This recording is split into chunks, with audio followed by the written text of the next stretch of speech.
I'm Fort Bend County Commissioner Grady Prestage. Fort Bend County is a wonderful place to live and work, and Fort Bend County government is a very, very well-run, efficient branch of government. But it's interesting to know that counties don't have some of the same powers that cities or other public entities have. Counties are political subdivisions of the state of Texas. In other words, they can only do what the state constitution and its statutes allows a county to do. We can't make any laws. We have very little ordinance making power at all. Cities, on the other hand, can make laws and determine their own fate as long as it's not contrary to state or federal law. Counties are really stuck with the laws that are there and existing. A lot of things that counties can't do, there are a lot of things that counties can do. That's usually determined when the legislature goes in session every 2 years.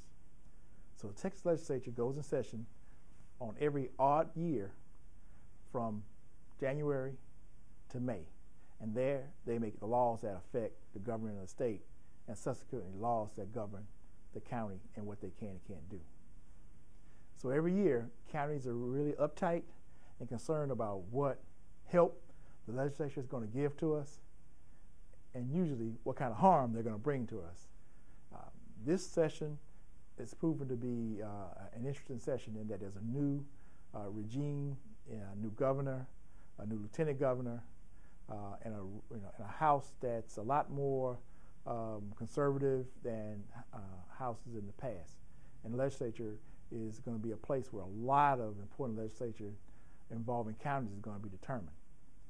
One important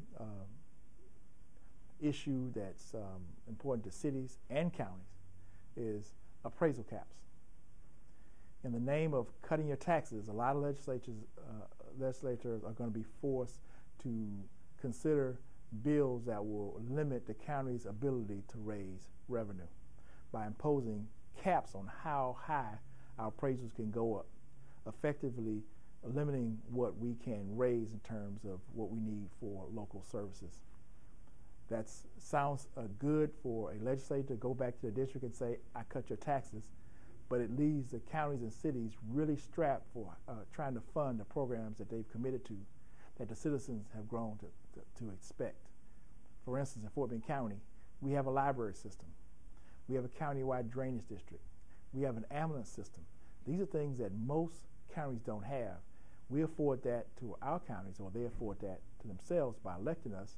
And if we're limited in appraisal caps, then that means that the same tax rate applied to less money generates less money. It'll put counties and cities in a position where we might have to make some real tough decisions on what we want to have for our citizens and don't want for our citizens.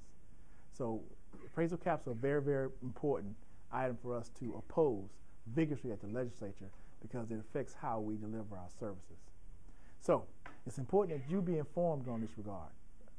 Go to the State of Texas website, texas.gov, or to websites like the Texas Tribune to try to see what's being done in the legislature on a daily basis. You can actually follow the legislation, and you can put in a query about appraisal caps. You can see where these bills are going, whether they have a chance of making it, and you get a chance to talk to your legislators, your state senators and your state representatives, and let them know how you feel about appraisal caps.